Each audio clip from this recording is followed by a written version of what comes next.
Hello dear student, આજે આપણે સ્વાધ્યાયના example કરતા હતા. બરાબર, આપણે એક્ઝામ્પલ નંબર આઈ થિંક 3 સુધી કમ્પ્લીટ કર્યું હતું. 2.3 છેલ્લું. આજે આપણે 2.4 છે એની આપણે ડિસ્કસ કરવાની છે.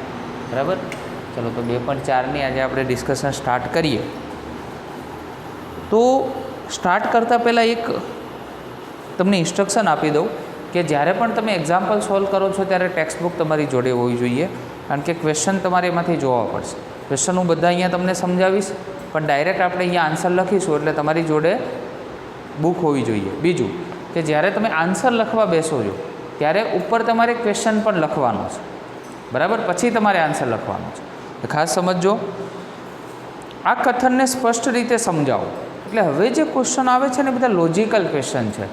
એનસીઆરટીનો કોર્સ એવી રીતે ડિઝાઇન કરેલો છે કે અમુક ક્વેશ્ચન એવા છે કે તમે લોજિકલી કે વિચારવા પડે પહેલાં કે ભાઈ આ કઈ રીતે થતું હોય. અમુક પ્રેક્ટિકલી વસ્તુઓ આપેલી હોય, બરાબર, એને વિચારીને આપણે લખવા પડે. એવા એ ટાઈપના ક્વેશ્ચન જેને આપણે લોજિકલ ક્વેશ્ચન કહીશું. સરખામણી માટેના માનકોની સ્પષ્ટતા કર્યા વગર કોઈ પારિમાણિક રાશિ મોટી છે કે નાની છે તે કહેવું અર્થહીન છે, એવું તમને એક સ્ટેટમેન્ટ આપેલું છે. કોઈની ગમે તેની ભૌતિક રાશિ સાથે એક ભૌતિક રાશિની બીજી સાથે તમારે ઓલવેઝ સરખામણી તો કરવી જ પડે. આ બાબતને ધ્યાનમાં રાખીને નીચે આપેલા કથનોને જરૂરી મુજબ ફરી લખો. એમાં પહેલું તમને આપ્યું છે પરમાણુ ખૂબ જ નાના પદાર્થ છે. પહેલું તમને આપ્યું છે પરમાણુઓ ખૂબ જ નાના પદાર્થ છે. તો અહીંયાથી આપણે સ્ટાર્ટ કરીએ 2.4. બરાબર, એનો આન્સર શું આવશે? તમને સ્ટેટમેન્ટ એવું આપ્યું છે પરમાણુ ખૂબ નાના પદાર્થ છે. તો જ્યારે આપણે પરમાણુ અને અણુઓની ને બધાની વાત કરતા હોય ત્યારે આપણને ખબર છે કે પરમાણુની અંદર શું હોય, તો પ્રોટોન, ન્યુટ્રોન, ઇલેક્ટ્રોન, આ બધાની વાત આવે. તો પરમાણુનું તમે કમ્પેરિઝન કોની સાથે કરી શકો? તો પ્રોટોન અને ન્યુટ્રોન સાથે. તો પ્રોટોન અને ન્યુટ્રોન. એટલે ઇનશોર્ટ તમારે જે પણ સ્ટેટમેન્ટ આપેલા છે ને કોઈને કોઈ સાથે કમ્પેરિઝન કરવાના છે, એની સરખામણી કરવાની છે. બરાબર. જો બીજો ક્વેશ્ચન કરીએ એટલે થોડું વધારે તમને ખ્યાલ આવશે. બીજો તમને એવું કીધું છે જેટ પ્લેન ખૂબ ઝડપથી ચાલે છે. જેટ પ્લેન ખૂબ ઝડપથી ચાલે છે. તો કોઈ ઝડપથી ચાલતી વસ્તુ આપણે ફિઝિકલી આપણી સામે જોઈતા એવી વસ્તુ કઈ છે? તો આપણે તમે કહો સુપર ફાસ્ટ ટ્રેન. આપણે ઇંગ્લિશમાં જ લખીએ છીએ સુપર ફાસ્ટ ટ્રેન. બરાબર, પણ કોઈ ઝડપથી વસ્તુ ચાલતી હોય અને કોઈ ધીમી ચાલતી એની સાથે કમ્પેરિઝન કરવું હોય તો તમે સાયકલ પણ કહી શકો. બરાબર, આમાં એ લોકો એક્ઝામ્પલ આપ્યું છે જેટ પ્લેનનું. બરાબર, તો જેટ પ્લેન ખૂબ ઝડપથી ચાલે છે. તો ખૂબ ઓછું ચાલતું હોય એવું કયું? તો નાનું મોટું બે થઈ ગયું, કારણ કે જો ઉપર એને ક્વેશ્ચનમાં કીધું છે કોઈ પરિમાણિક રાશિ મોટી છે કે નાની છે તે કેવી રીતે સમજાવી શકાય? તો તમે કોઈ પણ એક્ઝામ્પલ આપી શકો, એની કમ્પેરિઝનનું એક્ઝામ્પલ આપી શકો. બરાબર, કે કોઈ વધારે ઝડપથી ચાલે છે, કોઈ ઓછું ઝડપથી ચાલે છે. તો સાયકલ છે એને તમે જેટ પ્લેન સાથે સરખાવો તો ઓબ્વિયસ તમને ખબર પડી જાય કે આ ક્વેશ્ચન કઈ પ્રકારનો છે. બરાબર, ચલો એવી જ રીતે ત્રીજો આપ્યું છે જુપિટરનું દળ વધુ છે. ચલો ત્રીજામાં આપ્યું છે જુપિટરનું દળ વધુ છે. તો દળ વધારે હોય એવી ભૌતિક એવું બીજું કયો ગ્રહ છે? તો કે ભાઈ પૃથ્વી છે, એનું દળ ખૂબ જ મોટું છે. તો જો જુપિટર, બરાબર, એટલે કે ગુરુ ગ્રહ છે, એનું દળ ખૂબ જ મોટું છે. તો પૃથ્વીનું દળ પણ ખૂબ મોટું છે. તો એની સાથે તમે કમ્પેરિઝન કરી શકો. પરંતુ જો નાના દળ સાથે કરવું હોય તમારે તો આપણે કોઈ દળો લઈ લો, ક્રિકેટ બોલ, ફૂટબોલ. બરાબર, એનું દળ ખૂબ જ નાનું હોય. કોના કમ્પેરિઝનમાં? જુપિટરના દળના કમ્પેરિઝનમાં. એટલે કંઈક પ્રકારની લોજિકલ ગેમ છે આ, એવું કહી શકાય આપણી ભાષામાં, કે એક ખૂબ નાની વસ્તુ લેવાની તો એક ખૂબ મોટી લેવાની, અથવા બંનેની કમ્પેરિઝનવાળી કોઈ વસ્તુઓ લેવાની કે જેથી આપણે મેન્ટલી આપણે ફિક્સ થઈ જઈએ. બરાબર, હવે તમને કીધું છે આ રૂમમાં રહેલી હવાના અણુઓની સંખ્યા ખૂબ વધારે છે. બરાબર, આ રૂમમાં રહેલા હવાના અણુઓની સંખ્યા, હવે આપણે જે રૂમની અંદર બેઠા હોય એને ભણતા હોઈએ એમાં હવાની અણુઓની સંખ્યા ગણીએ તો કેવી થાય? ખૂબ વધારે થાય. તો એની કમ્પેરિઝન શું કરીએ આપણે? એવું કહી શકાય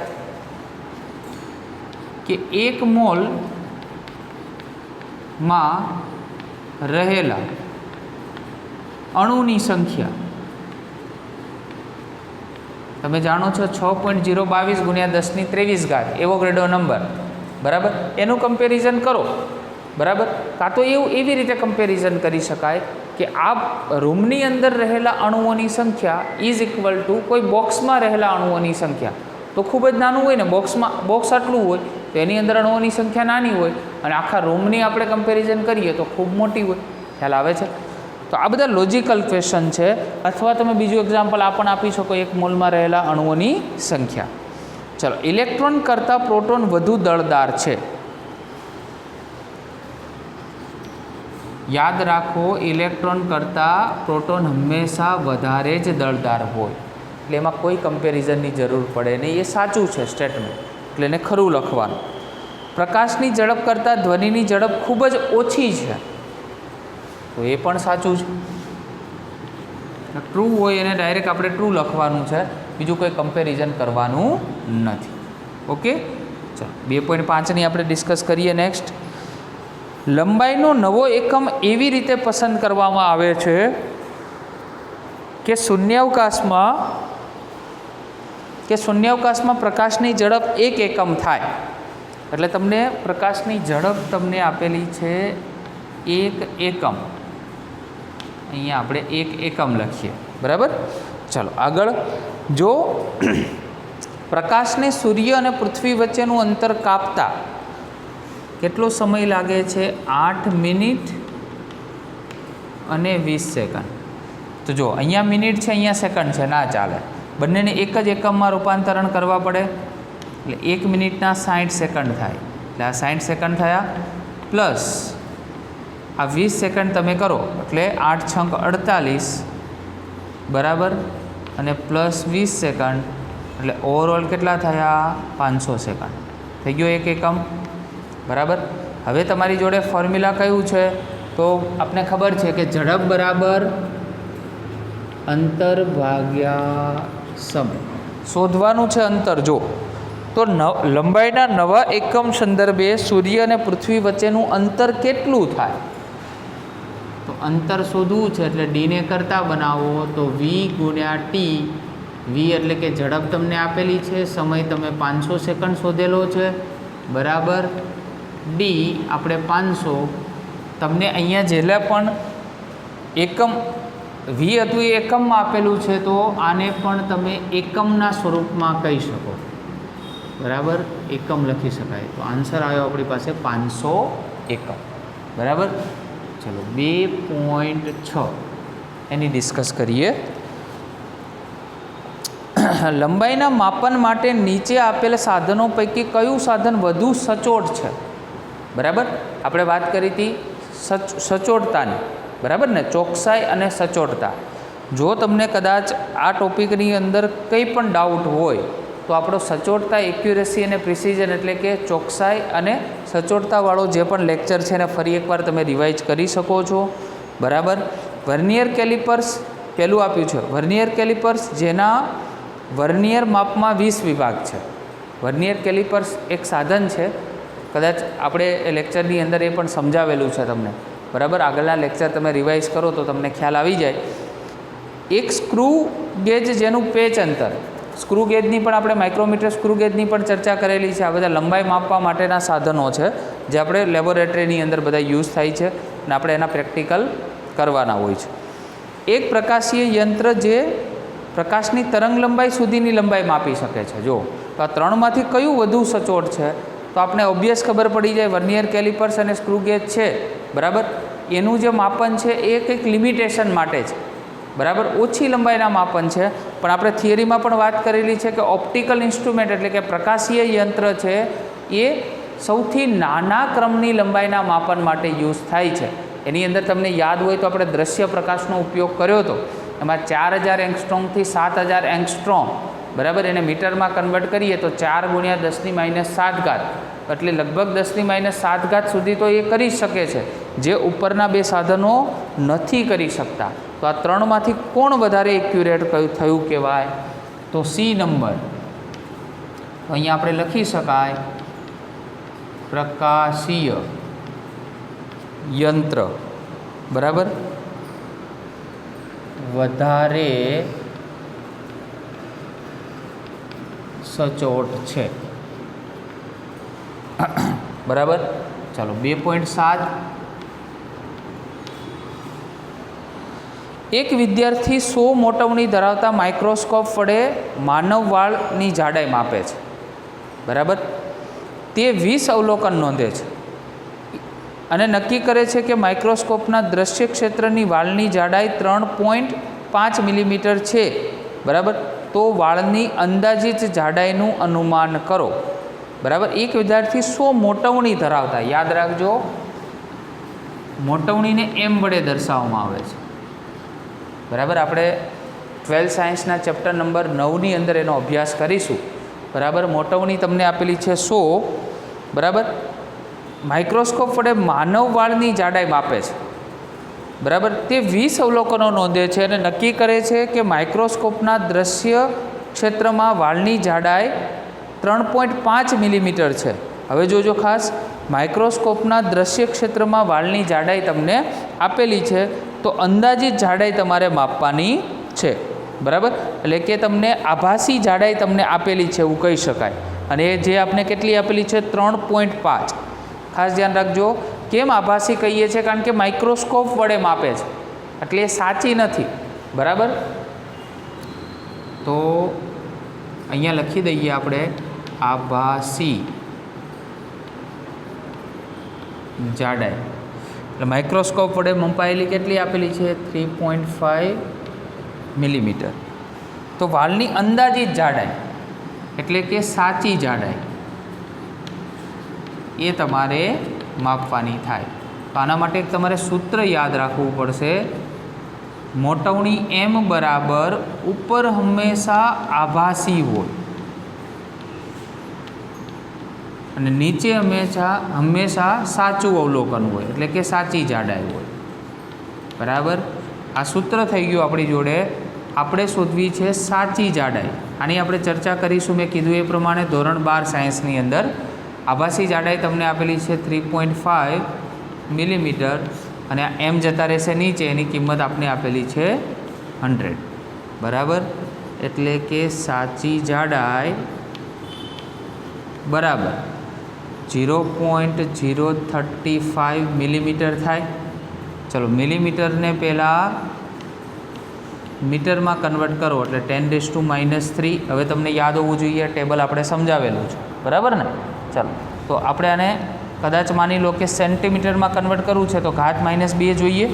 હવે -2 ઘાત કરવા માટે આ પોઈન્ટને આગળ લાવો એટલે 0.0035 × 10⁻² મીટર થાય. -2 એટલે સેન્ટી બની જાય, 0.0035 સેન્ટીમીટર તમારો આન્સર મળે.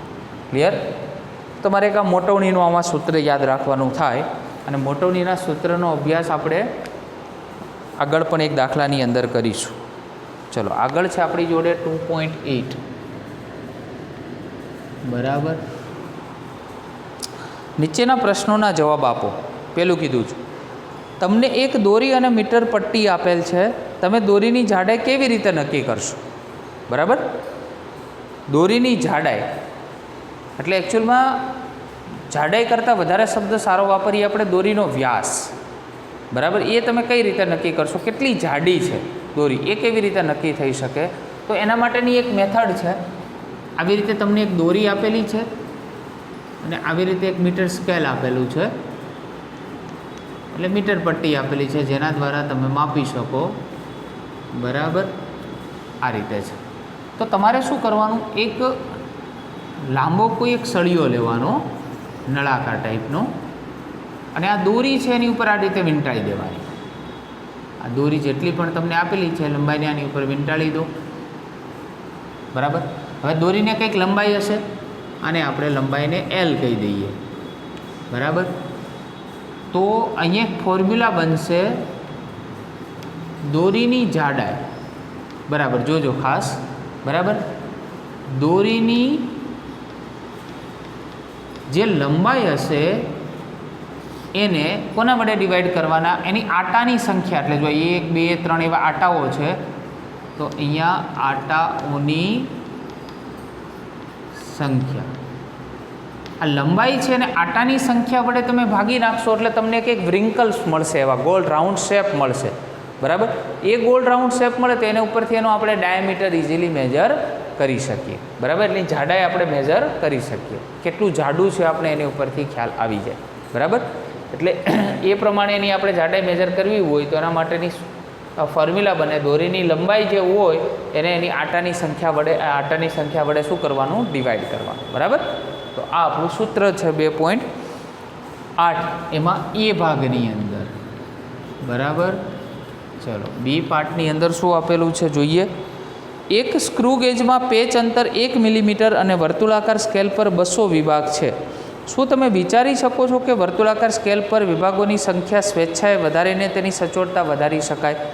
તો યાદ રાખો, જ્યારે પણ કોઈ પણ સાધન આપેલું હોય એ સાધનની અંદર વર્તુળાકાર સ્કેલ અથવા વર્નિયર સ્કેલ પર છે એની અંદર કોઈ તમે છેડછાડ ના કરી શકો, બરાબર. જે છે એટલા જ વિભાગ આપણે સ્વીકારવા પડે. તો આની અંદર તમને વિભાગો તમને જે આપેલા છે વર્તુળાકાર સ્કેલ પર 200 વિભાગ છે, તો એ 200 વિભાગ ઉપર આપણે વિભાગ વધારી શકીએ નહીં. તો આનો આન્સર આવશે ના, બરાબર.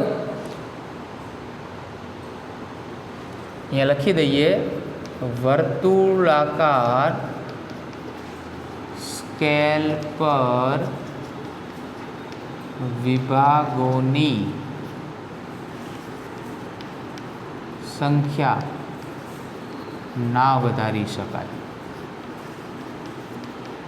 કારણ કે તે એક પ્રકારનું સ્ટાન્ડર્ડ ઇન્સ્ટ્રુમેન્ટ છે, પ્રમાણિત સાધન છે, બરાબર.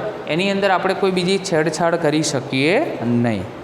ચલો સી નંબર આપેલું છે, પાતળા બ્રાસ, બરાબર, ના સળિયાનો વ્યાસ વર્નિયર કેલિપર્સ વડે માપવામાં આવે છે. ફક્ત 5 અવલોકનો વડે મેળવેલ પરિણામોની સરખામણીમાં 100 અવલોકન વડે મેળવેલ વ્યાસનું અપેક્ષિત પરિણામ શા માટે વધુ વિશ્વસનીય હશે?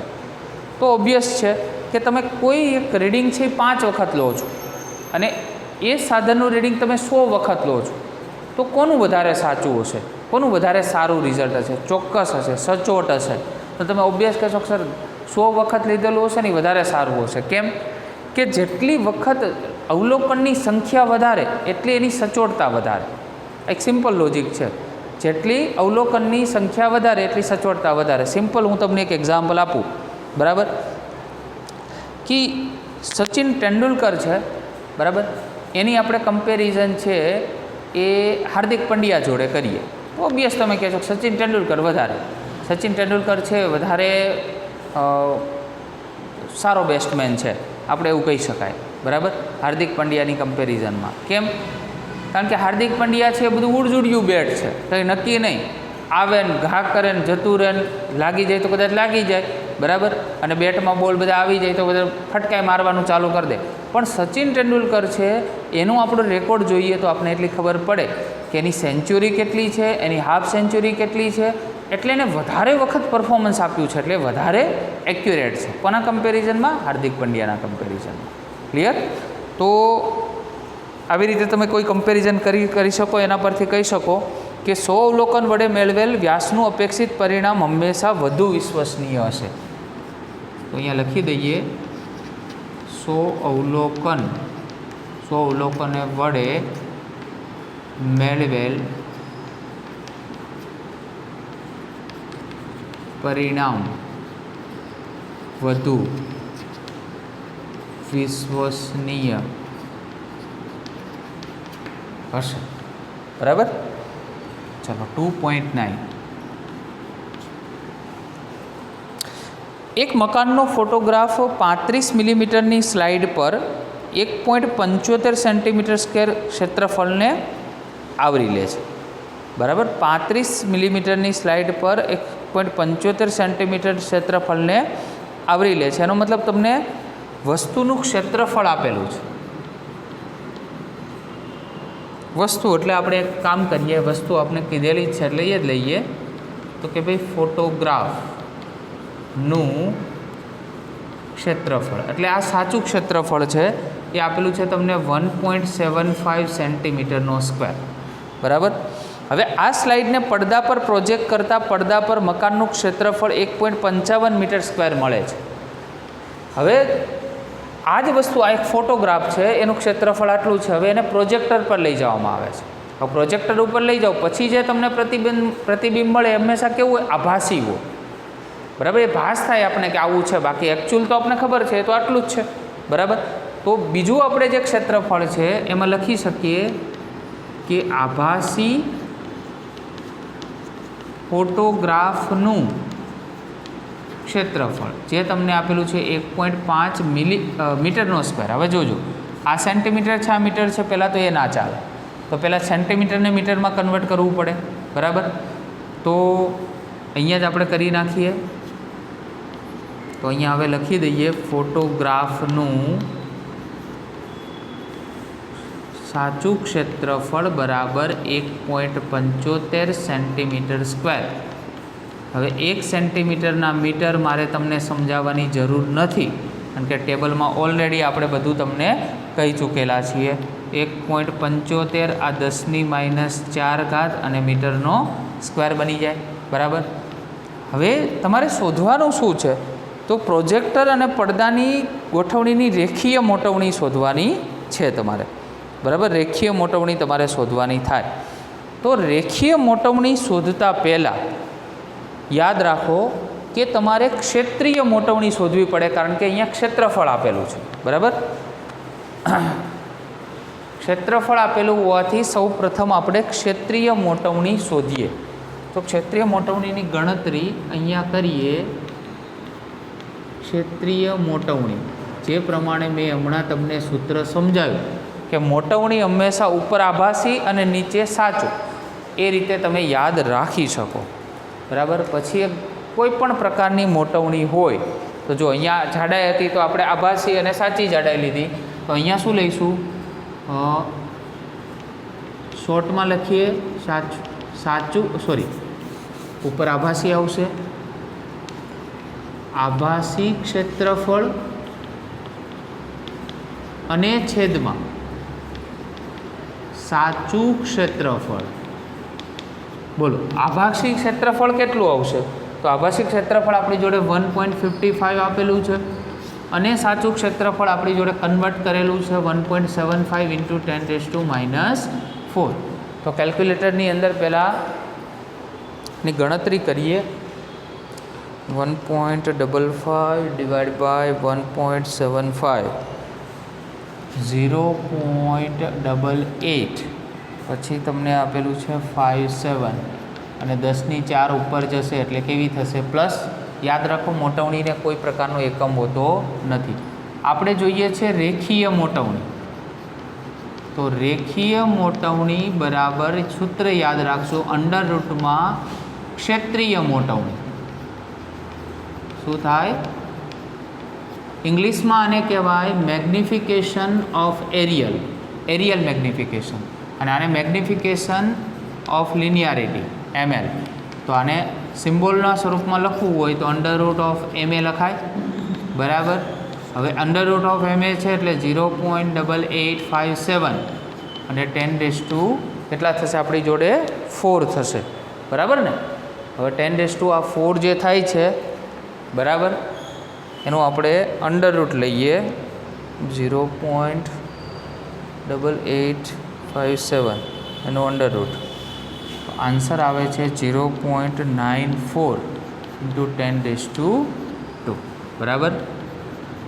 એકવાર આપણે આન્સર પણ ચેક કરી લઈએ કે સાચો છે કે ખોટો છે, બરાબર ને.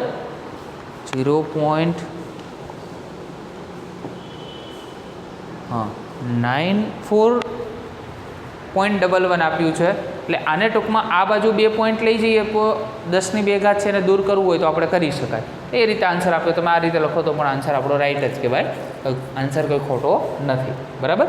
ચલો, એની પછીનો આપણે છેલ્લો આજનો ક્વેશ્ચન છે આપણે કમ્પ્લીટ કરીએ, બરાબર. કેટલાક તમને ડિજિટ આપેલા છે એના સાર્થક અંક શોધવાના છે, બરાબર. સાર્થક અંક 10મો પ્રશ્ન. સાર્થક અંકના નિયમોવાળો તમારે લેક્ચર જોવો પડે. પહેલો પ્રશ્ન તમને આપેલો છે એ નંબરનો 0.007 મીટર સ્ક્વેર. બોલો, આની અંદર સાર્થક અંક તો આગળના તો આ લેવાતા નથી, આ ફક્ત જ ગણાય છે, બરાબર. જે ગણાય એની નીચે જ અંડરલાઇન કરીએ એટલે તમને ખ્યાલ આવે. તો આની અંદર સાર્થક અંક કેટલા આવશે? 1. ચલો બી નંબરની અંદર પ્રશ્ન શું આપેલો છે? 2.64 10⁻²4 kg, બરાબર. ચલો 1, 2 ને 3, બરાબર ને, ઘાત ગણાતી નથી. શૂન્યાંકો છે, શૂન્યતર અંકો છે, બધા સાર્થક અંક હોય. ચલો એની પછી 0.2370, પછી એકમ આપેલો છે ગ્રામ સેન્ટીમીટર/-2. બોલો કેટલા આવશે? તો તમે કહેશો કે સર આ લેવાનું નથી, પણ અહીંયા ડેસિમલ પ્લેસ એટલે દશાંશ ચિહ્ન આપેલું છે, તો દશાંશ ચિહ્ન બાદનું 0 હોય એ લેવાનું થાય. તો કેટલા આવશે? ટોટલ 4 આવશે, બરાબર. ચલો એની પછીનો આપણે જોવા જઈએ તો ડી નંબરનો ક્વેશ્ચન કયો આપેલો છે આપણે? તો ડી નંબરની આપણે ડિસ્કસ કરીએ તો 6.320 જૂલ. 1, 2, 3 અને આ 4, આ 0 લેવાના. કેમ? કારણ કે અહીંયા દશાંશ ચિહ્ન પછીના છે એટલે કેટલા આવશે? 4 આવશે. ચલો ઈ નંબર છે 6.032, એનો એકમ ન્યૂટન પર મીટર સ્ક્વેર આપેલો છે. આમાં પણ આ 0 લેવાના, કારણ કે બે શૂન્યતર અંક વચ્ચે શૂન્ય છે તો એ સાર્થક અંક છે એટલે 4 આવશે. ABCDEF, લાસ્ટ F આવશે આપણી જોડે. 0.00032 મીટરનો સ્ક્વેર. બોલો 1, 2, 3, 4, આગળના તો આ લેવાના નહીં, 0 પોઈન્ટ, બરાબર. જ્યાંથી આપણે એક કરતાં જો નાની સંખ્યા હોય, બરાબર, તો જ્યાંથી શૂન્ય સિવાયની એટલે કે શૂન્યતર અંક ચાલુ થાય ત્યાં પછીના બધા સાર્થક અંક છે. એટલે પણ આમાં પણ કેટલા આવશે? 4 સાર્થક અંક આવશે. ક્લિયર? તો આ ટાઈપના કોઈ તમને MCQ કે VSQના સ્વરૂપમાં પૂછાઈ શકે, અને કાલે આપણે 11મા નંબરના એક્ઝામ્પલથી સ્ટાર્ટઅપ કરીશું. પરંતુ ફરી એકવાર હું રિપીટ કરું છું, જ્યારે પણ તમે એક્ઝામ્પલ ગણો છો ત્યારે શું કરવાનું છે તમારે? ખાસ જે પણ એક્ઝામ્પલ છે એ એક્ઝામ્પલની રકમ પહેલાં લખવાની છે, અને જ્યારે પણ વિડીયો લેક્ચર ચાલતો હોય ત્યારે તમારે ટેક્સ્ટબુક બાજુમાં રાખવાની છે, બરાબર. પ્રશ્ન હું જે પ્રમાણે બોલું એ પ્રમાણે પહેલાં પ્રશ્ન સમજવાનો છે, એના પછી તમારી અંદર નોટબુકની અંદર પહેલાં પ્રશ્ન લખવાનો છે, અને એના પછી તમારે આન્સર લખવાનો છે, બરાબર. એટલે તમારી એક નોટ્સ બનશે તમારી પોતાની પર્સનલ, અને જ્યારે વાંચવું હશે ત્યારે અલગથી તમારે કોઈ આવી ટેક્સ્ટબુકની જરૂર નહીં પડે. નહીંતર શું થશે? ડાયરેક્ટ અત્યારે તમે આન્સર લખશો, બરાબર, તો જ્યારે તમે વાંચવા બેસશો ત્યારે પ્રશ્ન જોવા માટે તમારે દરેક વખતે ટેક્સ્ટબુક જોડે લઈને બેસવું પડશે, બરાબર. પરંતુ ટાઈમ આપણો બચે, બરાબર, વધારે ટાઈમ વેસ્ટ ના જાય એના માટે મેં કન્સેપ્ટ વાપર્યો છે કે હું અહીંયા ડાયરેક્ટ આ રીતે આન્સર લખીશ. તમારે ક્વેશ્ચન છે, પહેલાં ક્વેશ્ચન લખવાનો અને એની પછી તમારે આન્સર લખવાનો થાય. Okay, thank you very much.